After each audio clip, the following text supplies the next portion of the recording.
We're in a little bit of a scramble mode around here because we did just get word moments ago from the reporters that are with the team right now in Cincinnati, and that includes team broadcaster Chris Garagiola. That includes Jose Romero from the AZ Central and the Arizona Republic. And now Gambo is confirming through his own stuff as well. Yes, I just got a message, and yes, it sucks. Yes, it sucks. Yes, it does. Tommy John surgery for Corbin Burnes. Mm-hmm. We had a feeling the diagnosis was coming soon. We didn't know if soon meant within an hour or meant within a day. It meant within minutes. I mean, Gambo tweeted out right before the show he was expecting to get word soon, and we got it. And Torey Lovello just revealed to reporters moments ago he will have Tommy John surgery. The doctor in L.A. will perform that surgery, and Corbin Burnes' season is done, and this news is a gut punch. Just a killer gut punch. It is. Yeah, it is. His decision. I'm just finding out more things as I can, Burnsy. I'm just trying to work as we're doing this. Of course. It was his decision, but it was recommended that he have the surgery. Okay.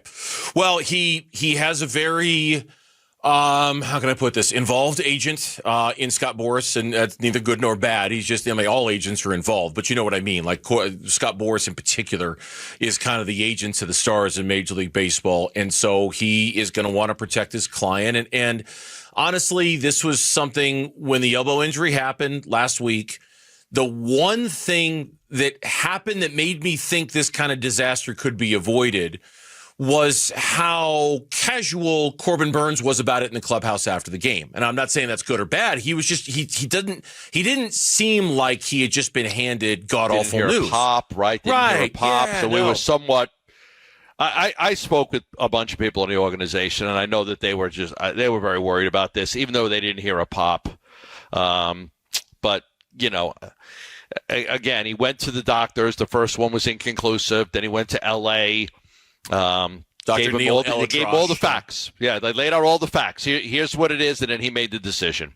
Yeah, the start was on June 1st against the Nationals. He threw a pitch. He was in the fifth. As soon as he threw it, he screamed out an expletive. Geraldo Perdomo walked out, and he waved to the trainers with his glove hand. Geraldo Perdomo came out. You could read his lips, clear as day. My elbow is what he said. And so this is kind of what we've been fearing from this moment.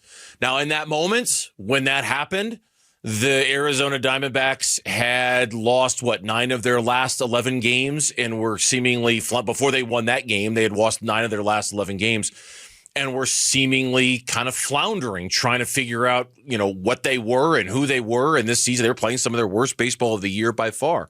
Since then, they've won 4 straight games. It's provided a little bit of hope, a little bit of optimism. Is all that optimism and hope dashed now because of it hurts? It hurts. I mean, look, two things. You've pointed it out. The way he was pitching going into that game. Yeah. I was at that game. I mean, I was there. He was dominant. When he left the mound, I was like, uh-oh. Me and my wife were at that game, and as fans, and he was pitching just so good. It's hard. It's hard to say you're going to take somebody's ace, the best pitcher off their staff, and they're going to be fine.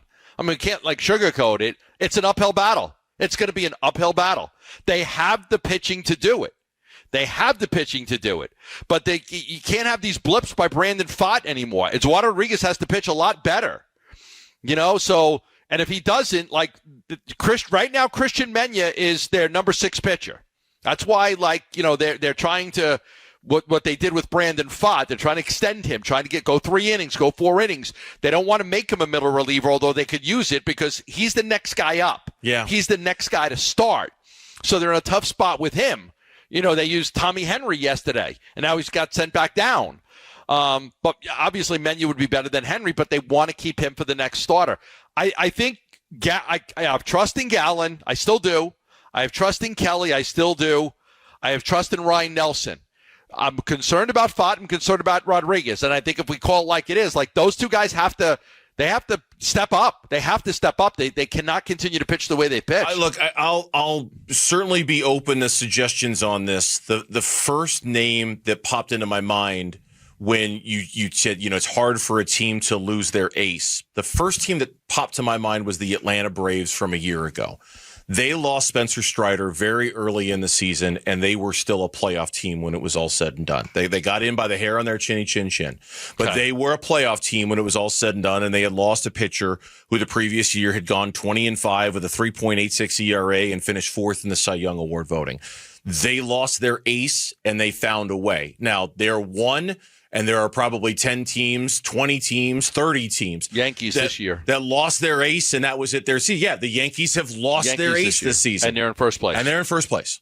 Yes. Max Fried has been unbelievable. And Max Fried has stepped up with Garrett Cole's injury, but when they lost Garrett Cole, there was this, that's it. And yet they found a way. The Atlanta Braves last year found a way. I bet if we really put our minds to it, we could probably think of teams that they lost their ace early in the season and still found a way. I'm not saying that means the Diamondbacks are going to do it. We're just offering those as examples of how it can be done. It has been done. We're seeing it this year. We saw it last year. So it does. It requires the leaky bullpen to not leak anymore. It requires, ninth inning blown saves, as you say, ninth inning blown saves to not be blown anymore. It requires Zach Gallen to be the ace we all remember him to be. It requires Brandon Pfaadt to turn this thing around. It requires Ryan Nelson to be special like he was in the second half of last year. There's a lot of moving parts for this to work. A lot of moving parts. But it can be done. I mean, we've seen it before, and we'll probably see it again at some point. Man, I'll tell you, this team snake-bitten with the signing of free agent pitchers. Just snake-bitten. Yeah. And this one, not because he was pitching poorly, but now you're going to lose him for a year. You're going to lose him for a year. Yeah, it's tough. And between, you're right, their ability to go out and sign these big-name free agents, it just has not worked out well for the Diamondbacks in that regard. Thanks for watching Burnes and Gambo. Click to see more from the guys and hit the button in the middle to subscribe so you never miss a video from Arizona sports.